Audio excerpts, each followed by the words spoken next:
여러분들을 진짜 오랜만에 뵙습니다. 반갑습니다. 여러분들도 반가운지 모르겠습니다. 감사해요. 먼저 동막교회 창립 120주년을 축하드립니다. 말이 120주년이지 이 얼마나 긴 세월입니까? 12년도 아니고 120년이에요. 그 긴 세월 동안에 얼마나 많은 일들이 있었겠습니까? 얼마나 많은 사건들이 있었겠으며 얼마나 많은 어려움들과 고난이 있었겠습니까? 얼마나 많은 기적이 있었겠습니까? 근데 이 모든 것을 하나님께서 선하게 인도하여 주셔서 우리 동막교회가 120주년이라고 하는 참 놀라운 그런 역사를 이루게 된 줄로 믿습니다.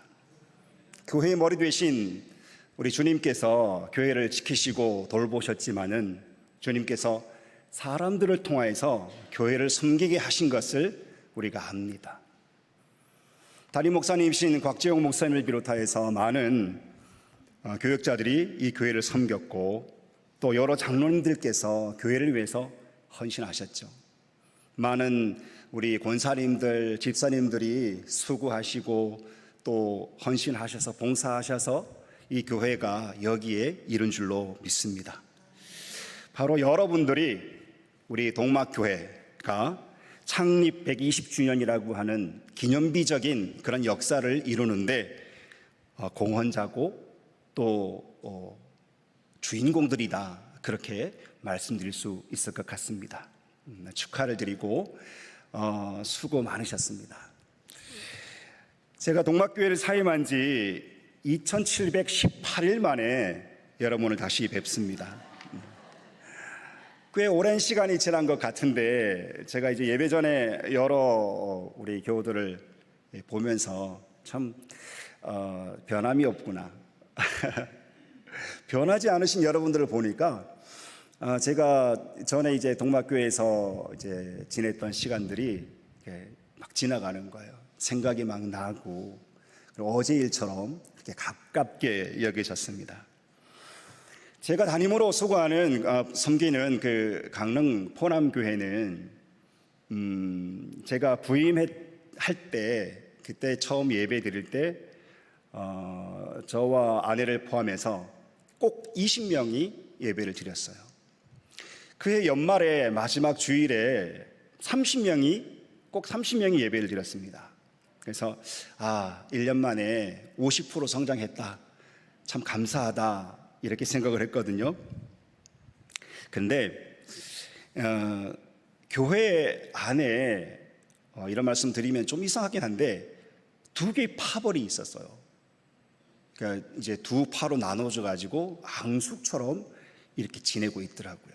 그래서 이 사람들 만나면 이 사람들은 저쪽 사람들을 막 비난하고 욕해요. 이쪽 사람들을 만나면 이 사람들은 이쪽 사람들을 막 욕하고 또 비난합니다. 서로 진짜 원수처럼. 안 믿는 사람들도 이렇게까지는 하지 않을 것 같은데 믿는 사람들이 뭐 간이라도 쓸개라도 빼줘야 그게 맞는 것 같은데 원수보다 더 이렇게 미워하고 하더라고요. 근데 이제 그 젊은 사람들 한쪽에 있는 조금 이제 좀 어떻게 보면 약한 사람들이 결국은 견디질 못했어요. 뭐 여러 가지 사건이 있었지만은 이렇게 서로 부딪히면서 못 견디겠다, 도저히 못 참겠다 이러고 이제 교회를 몇 가정이 가장 젊은 축에 속하고 일할 수 있는 젊은 사람들이 교회를 떠나게 됐습니다. 한 영혼이 귀하다, 한 생명이 천하보다 귀하다는 얘기를 참 많이 들었는데 제가 작은 교회를 이렇게 목회를 하다 보니까 정말 한 영혼이 얼마나 귀하고 소중한지를 알게 됐어요. 이제 권면을 하고 찾아가서 돌아오라고 요청하고 집을 방문해서 무릎을 꿇고 눈물을 흘리면서 돌아오기를 부탁을 드렸는데 결국 돌아오지 않았어요. 제가 그들을 하나 되게 하지 못하고 제가 목회를 잘못했기 때문에 그랬던 것 같아요. 지금은 우리 교회 포남교회는 매주 작년 한 20여 명, 한 23명에서 26명 그 정도의 이제 인원이 이제 예배를 드리고 있어요. 아주 편안합니다. 서로 얼굴 붉힐 일도 없고 서로 욕하는 사람도 없고 아주 편안하게 그렇게 예배를 드리고 있습니다. 이제 전도 열심히 하고 부흥하는 일만 남았죠. 저 개인적으로는 건강에 좀 문제가 생겼습니다. 제가 동막교에 있을 때는 참 건강했잖아요. 근데 이제 강릉 포남교에 내려가가지고 그해 2017년도 9월에 암 진단을 받았어요. 11월 달에 서울 아산병원에 와서 암 수술을 제거 수술했어요. 참 감사하게도 제일 쉬운 암이라고 하는 이 갑상선 암에 제가 걸려서 한쪽을 이제 도려내고 수술을 잘해서 쉽게 금방 건강을 되찾았습니다. 그런데 코로나 거리두기를 하면서 한 3년 이제 운동을 못 하고 그렇게 이제 지내는 동안에 제가 좀 이렇게 안 좋아졌어요. 허리가 안 좋아졌어요. 갑자기 이제 허리가 아프기 시작하는 거예요. 근데 병원에 찾아갔다니까 척추관 협착증이라고 하는 진단을 내리더라고요. 그래서 좀 고생을 했습니다. 작년 말쯤에 많이 호전이 됐었어요. 그런데 올해 들어와서 2월 중순 때 그 디스크 파열이 생겼어요. 그래서 강남의 모병원에 와서 수술을 했어요. 그러니까 지금 몇 개월 좀 지난 거죠. 아직 완전치가 않습니다. 협착증이 다시 이제 재발을 해가지고 좀 통증이 있는데 여러분이 기도해 주시니까 빨리 호전이 될 줄로 믿습니다. 며칠 전 저희 동네에 있는 그 경포 호수 주변을 운동 삼아 이렇게 걸었어요. 걷다가 이제 허리가 좀 아파서 이제 벤치에 앉아서 쉬고 있는데 사람들이 이렇게 운동 삼아 지나다니잖아요. 어떤 사람은 이제 뭐 뛰기도 하고 뭐 빠른 걸음으로 걷기도 하고 이렇게 하는데 그 사람들을 바라보는데 되게 부러운 거예요. 되게 부럽더라고요. 야, 저렇게 건강하게, 그분들은 건강하지 않아서 건강을 찾으려고 운동하는 것일 수도 있지만 제 눈에는 마음껏 편안하게 걸어 다니는 게, 뛰어 다니는 게 너무 부러운 거야. 예전에는 저도 이렇게 막 뛰고 그랬거든요. 근데 어느 순간에 이제 그렇게 못하니까 그분들이 이렇게 걸어 다니는 그 모습이 너무 부럽더라고요. 내가 건강할 때는 걷고 뛰고 일상생활 하는 것이 이게 당연한 줄 알았어요. 당연한 줄 알았어요. 근데 아프고 보니까 그게 당연한 게 아니더라고요. 모든 것이 다 감사한 일인 줄 깨달았습니다. 여러분, 감사하시길 바랍니다. 교회를 섬길 수 있는 것도 감사한 일이에요. 여러분이 걸을 수 있고 편히 잠잘 수 있는 것도 감사한 일인 줄로 믿습니다. 디모데후서는 사도 바울이 가장 마지막에 기록한 성경입니다. 로마 감옥에 2차 투옥됐을 당시에 죽기 전에 기록한 성경이에요. 그러니까 오늘 본문은 그 디모데후서에서도 가장 마지막 장 4장에 있는 말씀이기 때문에 이 말씀은 사도 바울이 이제 세상에 있을 때, 살아 있을 때 가장 마지막으로 기록한 성경이고 편지고 기록이라고 말할 수 있습니다. 내용을 보아도 우리가 알 수 있죠. 6절 말씀을 우리 함께 읽어보겠습니다. 6절 시작.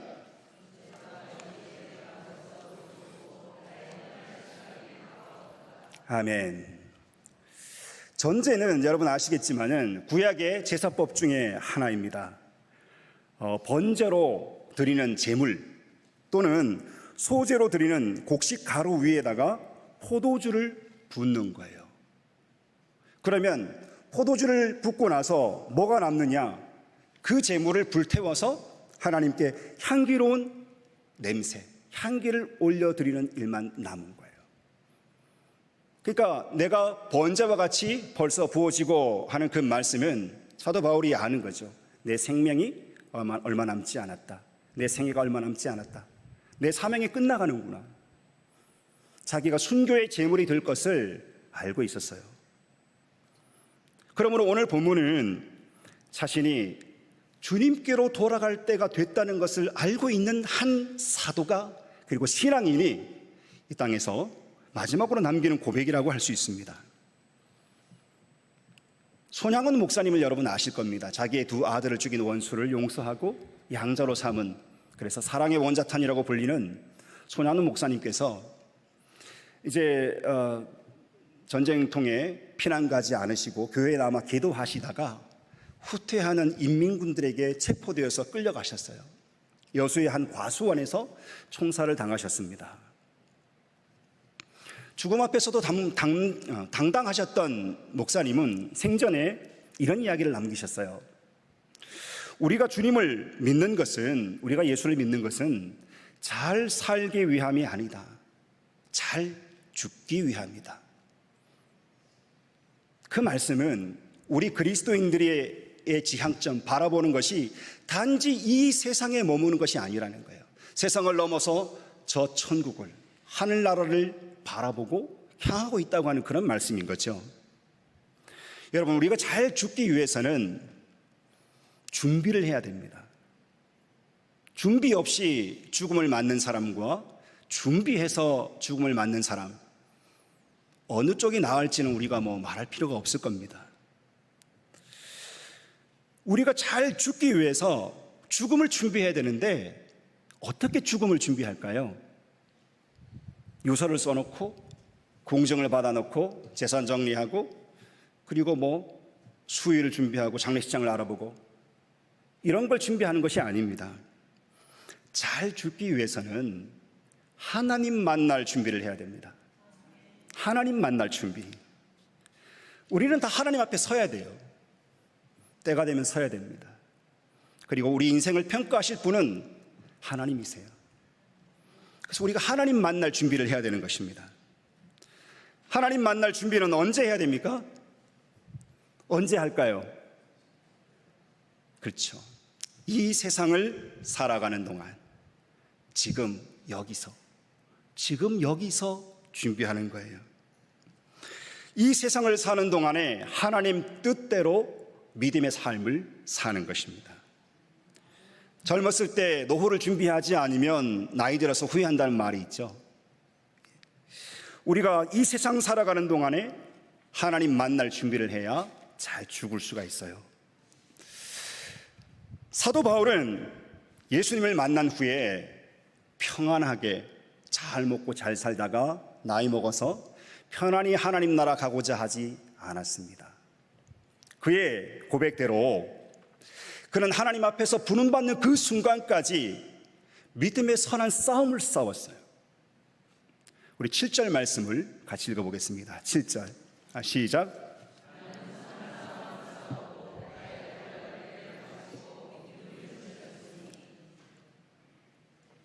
아멘.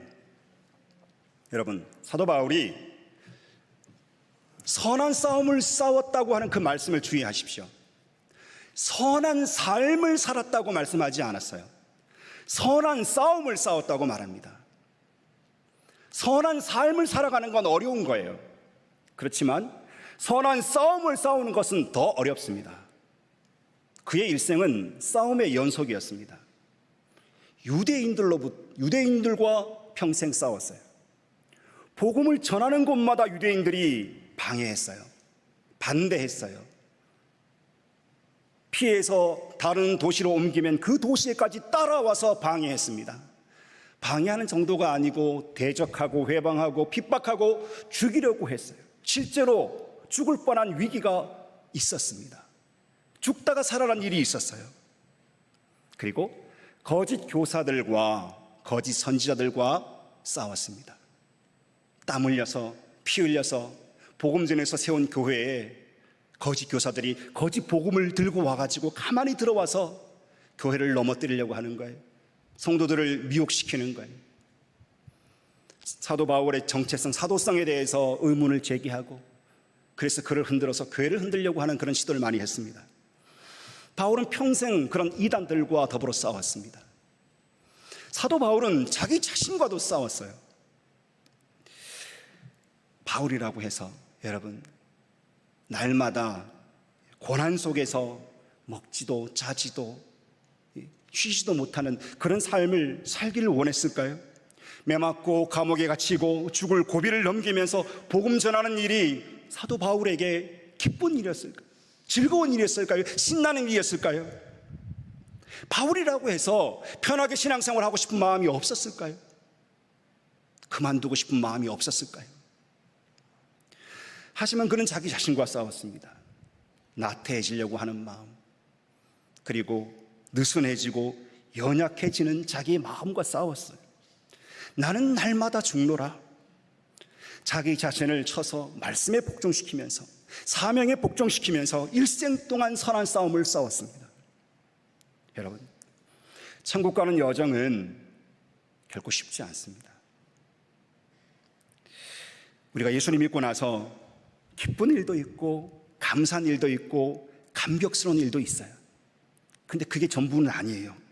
때로는 눈물을 흘려야 하고, 때로는 자기를 희생해야 하고, 때로는 길이 참고 인내해야 하는, 고통을 참아내야 하는 일의 연속입니다.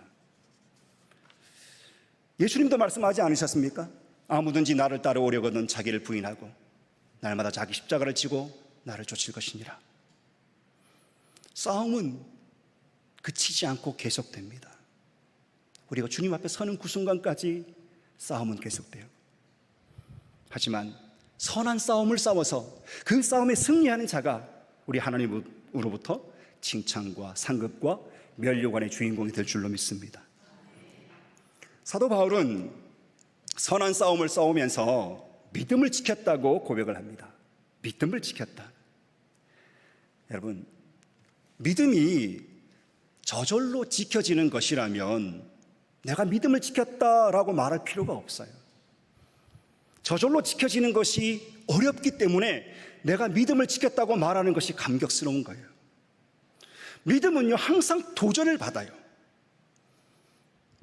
여러분, 혹시 주머니 안에 동전이나 지갑 속에 지폐가 있습니까? 그 내가 안 쓰려고 마음 먹으면 안 쓸 수 있어요. 지킬 수 있어요. 근데 믿음은 그런 게 아니에요. 믿음은 항상 도전을 받아요.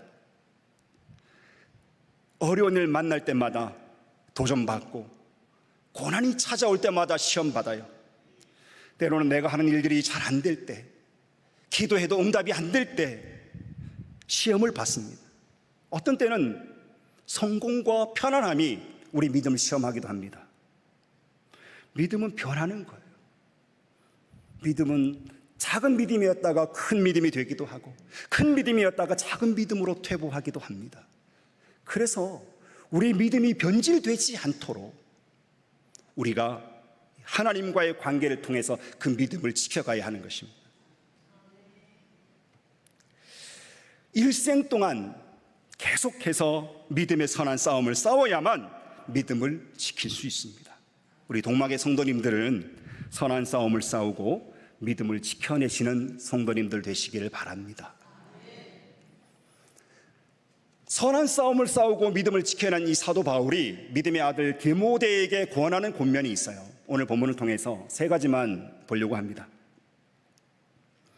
5절 말씀 우리가 함께 읽어보겠습니다. 5절 시작.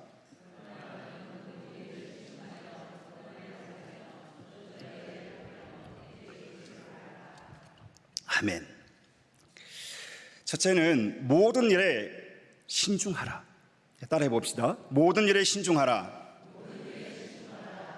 신중하라고 하는 이 말의 헬라어 뜻은 뭐냐면요, 정신을 차린,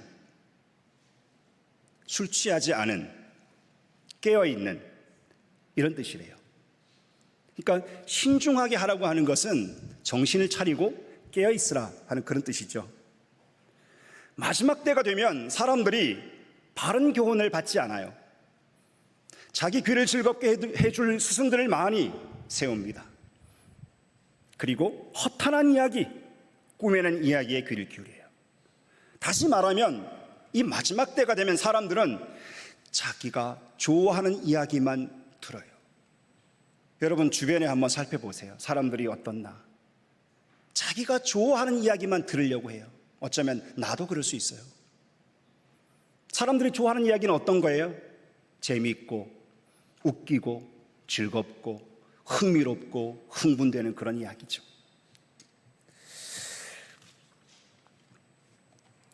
그러나 우리가 들어야 하는 말씀은 하나님의 말씀인 줄로 믿습니다. 하나님의 말씀은 우리를 살리는 말씀이에요. 하나님의 말씀은 우리를 새롭게 하는 말씀입니다. 우리를 변화시킬 수 있는 능력이 있는 말씀입니다. 여러분, 우리가 어디서 하나님의 음성을 듣고 하나님의 말씀을 들을 수 있습니까? 어떤 사람들은 기도의 골방에 가서 하나님의 음성을 듣기를 원합니다. 어떤 사람들은 기도원에 찾아가서 하나님 말씀을 음성을 들으려고 합니다. 그래도 들을 수 있어요. 그렇게 많이들 들었습니다. 하지만 그보다 먼저 성경 말씀을 열심히 읽으시길 바랍니다.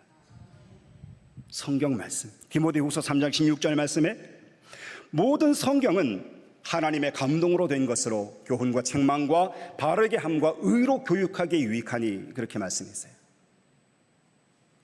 성령께서 사람들을 세워서 이 성경을 기록하게 하셨습니다. 누가? 성령께서. 성경의 저자는 누구예요? 성령이십니다. 그러니까 성경은 성령의 말씀이고 곧 하나님 말씀이에요. 이 하나님의 말씀을, 성령의 말씀을 놔두고 어디 가서 하나님 말씀을 자꾸 들으려고 하는지 모르겠어요. 저도 어릴 때 예언하시는 분들, 은사 받으신 분들 찾아가서 예언 받고도 그랬어요. 그런데 여러분, 누군가가 여러분에게 예언의 말씀을 해줬다고 합시다. 그 예언의 말씀이 과연 성경의 말씀보다 더 권위가 있을까요? 이 성경의 말씀보다 더 진리일까요? 그렇지 않을 겁니다. 하나님의 말씀을 따를 수 있는 것이 없어요.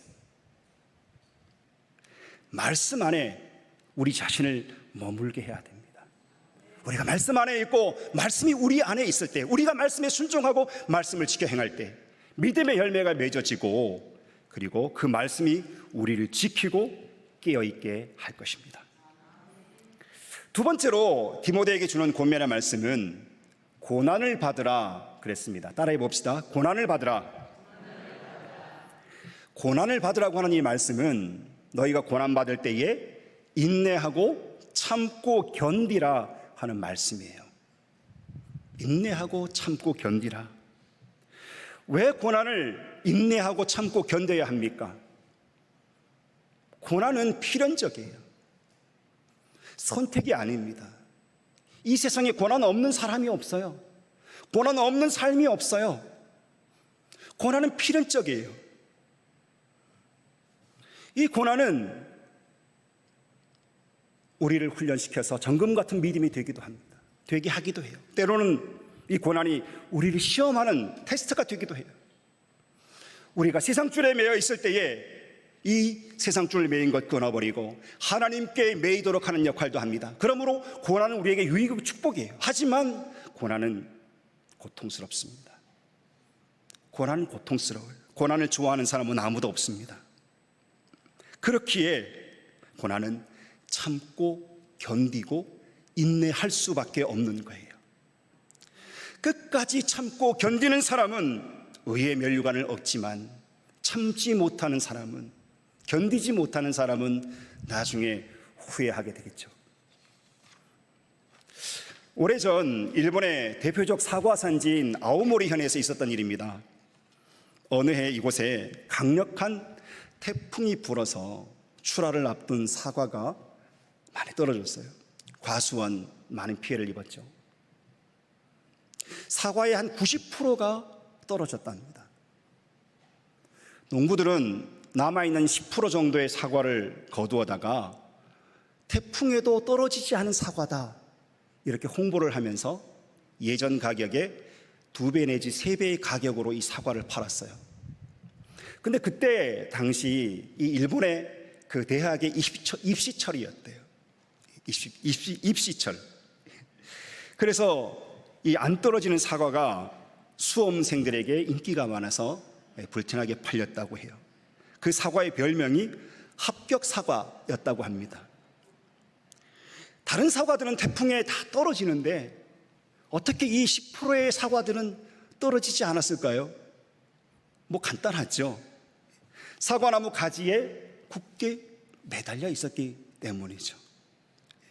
떨어질 놈들은 떨어졌지만 끝까지 붙들려 견디는 놈들은 살아남아 비싸게 팔린 거예요. 여러분, 우리 그리스도인들의 믿음이 이 떨어지지 않는 사과와 같아야 돼요. 주님께 매여야 됩니다. 주님께 붙어 있어야 됩니다. 사람이 우리를 시험 들게 해요. 어디 가나 꼭 있어요. 시험 들게 만드는 사람 꼭 있습니다. 물질의 어려움 만나고, 건강이 무너지고, 눈앞에 캄캄해지는 일을 만나고, 기도해도 응답되지 않는 그런 일들을 만날 때에 무너지지 말아야 돼요. 무너지지 않아야 합니다. 주님으로부터 떨어지지 않아야 해요. 견뎌야 합니다. 버텨야 합니다. 주님으로부터 떨어지면, 주님으로부터 멀어지면 우리는 아무것도 아니게 돼요. 적극적 사고, 그리고 긍정적 사고로 유명한 노먼 빈센트 필 목사님이 계십니다. 이분이 처음 목회를 할 때 후두염에 좀 세게 걸리셨나 봐요. 그래서 아프기도 하고 음성도 나오지 않아서 병원에 가서 의사의 진료를 받습니다. 의사가 목사님에게 얘기를 해요. 목사님은 걱정이 좀 많으신가 봅니다. 예, 제가 좀 걱정이 많아요. 의사가 물어요. 무슨 걱정을 그렇게 많이 하세요? 설교 걱정이에요. 설교 준비하는데 많은 고민이 있습니다. 의사가 목사님에게 말합니다. 목사님, 설교 준비에 집중하지 마시고 하나님께 집중하십시오. 그 의사가 믿는 사람이었는지 안 믿는 사람이었는지는 잘 모르겠습니다만, 그 의사의 한마디가 이 노먼 빈센트 필 목사님의 인생을 바꿀 만큼의 충격적이고 엄청난 영향력을 끼친 그런 말씀이었다고 합니다. 여러분, 우리는요, 하나님의 일을 하면서도 하나님께 집중하지 못할 때가 많아요. 하나님께 예배 드리면서도 하나님께 집중하지 못할 때가 많습니다. 하나님이 우리 아버지시잖아요. 우리 목자시잖아요. 우리 하나님을 믿는다고 하는데, 하나님을 믿는다고 하면서 뭘 그리 걱정, 염려, 근심이 많은지 모르겠어요. 고난이 닥치고 어려움이 닥치면은 그 고난과 어려움에만 집중하느라고 하나님을 잊어버리고 하나님을 바라보지 못해요. 믿음은 하나님께 집중하는 겁니다. 믿음은 하나님께 집중하는 거예요. 그 어떤 문제, 그 어떤 어려움, 그 어떤 고난이 와도 그것보다 더 크신 하나님께 집중하면 그 어떤 것도 우리를 흔들거나 넘어뜨릴 수가 없습니다. 고난에 집중하지 마시고 고난을 물러가게 하실 하나님께 집중하면 하나님께서 우리를 도우시고 그 문제들, 어려움들, 고난들을 해결해 주실 줄로 믿습니다. 할렐루야. 마지막 세 번째로 사도 바울이 디모데에게 권면하는 말씀은 전도인의 일을 하며 내 직무를 다하라, 그렇게 말씀했어요. 전도인의 일을 하며 내 직무를 다하라. 여러분, 우리는 다 전도인이에요. 우리는 다 전도인입니다. 세 분만 아멘을 하시고 다른 분들은 다 입을 꼭 다물고 계시는데, 다 아시잖아요. 모른 척 하시지 마세요. 아는 척 그러세요. 우리는 다 뭐라고요? 우리는 다 우리는 다 전도인이에요. 우리 모두는 전도의 사명을 받았습니다. 2절 말씀을 읽어보겠습니다. 2절 말씀, 오늘 4장 2절 말씀입니다. 시작. 너는 말씀을 전파하라. 때를 얻든지 못 얻든지 항상 힘쓰라.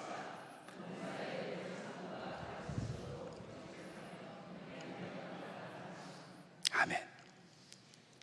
여기 우리가 잘 아는 말씀이 나오죠. 때를 얻든지 못 얻든지 그랬어요. 이 때를 얻든지 못 얻든지 하는 그 말씀의 뜻이 뭐죠?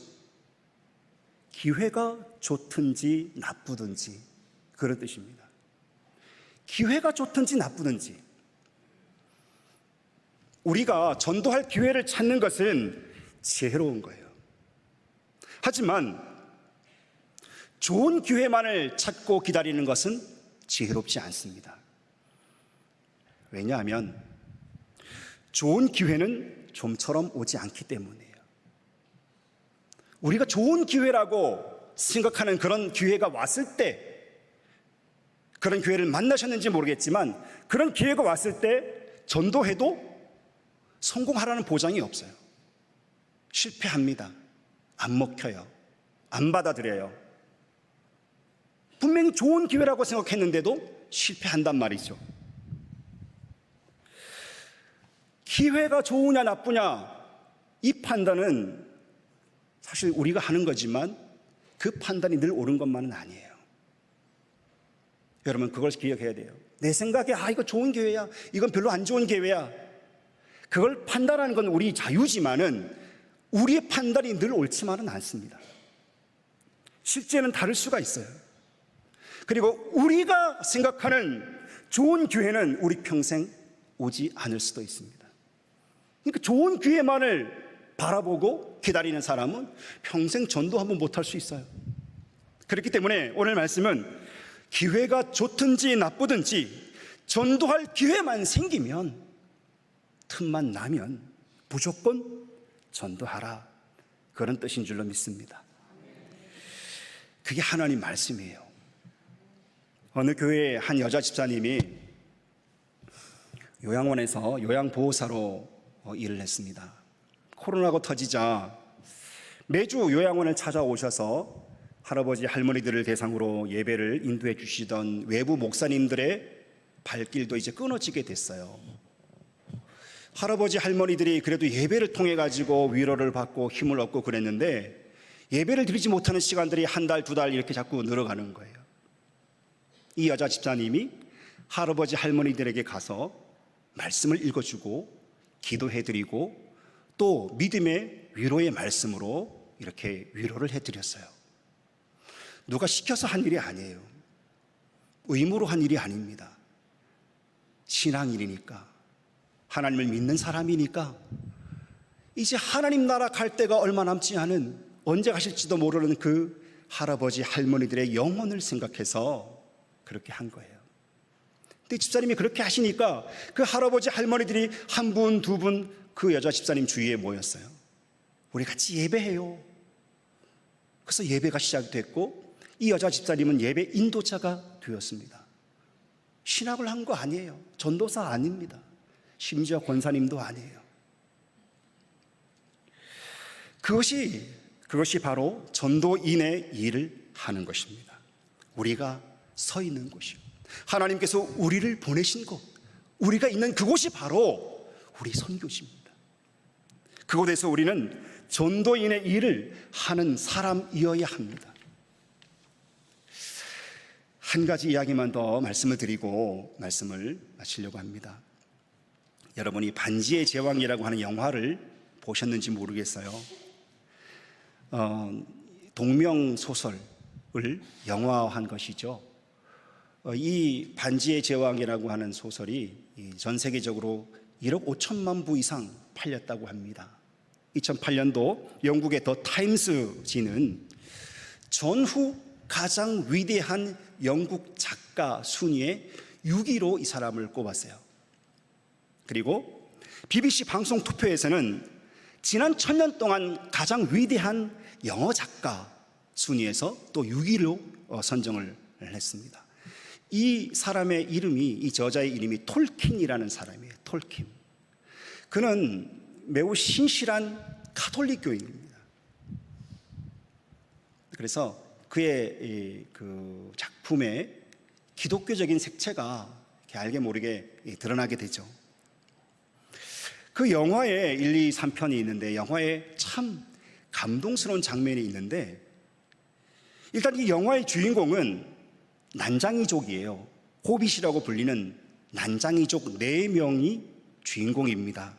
그 중에서 프로도라고 불리는 이 주인공 난장이를 비롯해서 난장이 4명이서 인간들과 요종들과 팀을 이루어서 마법의 반지, 절대 악의 반지라고 불리는 그 반지를 가지고 이제 악의 대장 사우론이 버티고 있는 그 불길 속에다가 이 반지를 던져 넣어서 파괴하는 게 사명이에요. 파괴가 되면 이 세상의 악의 세력이 사라지고 평화가 오고 세상의 구원을 받는,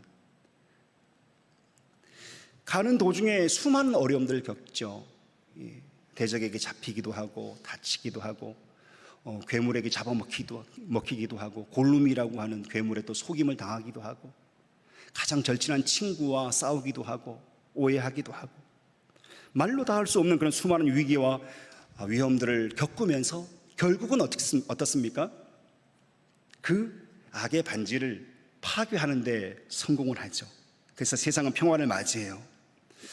악에 물들어서 황폐해졌던 인간 세상도 이제 새로워져서 새로운 인간 왕을 뽑게 됐어요. 왕의 혈통을 가지고 있던 아라곤이라고 하는 사람이 인간 왕이 됩니다. 새로운 인간 왕이 등극할 때에 수많은 백성들이 그 왕에게 고개 숙여 예를 표하고 절을 합니다. 그리고 4명의 난장이들도 이 왕에게 고개 숙여 절을 하려고 해요. 그때 이 아라곤 왕이 그들에게 말합니다. 아니. 이제 당신들은 누구에게도 절할 필요가 없다. 그렇게 말하고 자기가 도리어 이 4명의 난장이들에게 고개 숙여 절을 합니다. 그러자 수많은 사람들이 왕을 따라서 이 4명의 난장이들에게 절을 해요. 너무너무 감격스러운 장면이에요. 성경적입니다. 뭐가 성경적이냐? 우리가 천국 갔을 때에 주님으로부터 받을 상 받는 장면과 비슷하기 때문이에요. 우리가 선한 싸움을 다 싸우고 달려갈 길 다 마치고 그리고 믿음을 지킨 여러분들을 우리 주님께서 칭찬해 주실 거예요. 천군 천사가 우리에게 경배할 겁니다. 우리가 세상에서는 남들이 알아주지 않는 사람일 수 있어요. 난장이들처럼요. 하지만 주님이 우리에게 맡기신 사명, 그 사명을 끝까지 감당하기 위해서 믿음의 선한 싸움을 싸우며 인내하며 견뎌 나갈 때에 주님이 우리를 위해서 예비하신 면류관과 상급과 칭찬이 여러분의 것인 줄로 믿습니다. 기도하겠습니다. 하나님 아버지, 사랑하시는 동막교회의 120년의 역사를 인도하시고 교회가 살아계신 하나님께 영광 돌리게 하심을 감사합니다. 여기까지 인도하시고 여기까지 붙드시고 120년의 성상, 그 긴 세월 동안 수많은 사람들이 하나님의 교회를 위해 일하고 수고하고 헌신했습니다. 역사 속에 기록이 남아있지 않을지언정 주님은 기억하시고 주님은 우리가 주님 앞에 갔을 때에 잘했다 칭찬해 주시고 우리 수고를 알아주실 것입니다. 그러나 사명을 감당하고 믿음의 길 걸어가는 것이 쉽지 않음을 우리가 압니다. 하나님, 기도하오니 주의 교회를 섬기며 하나님을 위해 일하는 모든 종들에게 은혜를 더하여 주옵소서. 고난을 이길 힘을 더하여 주옵소서.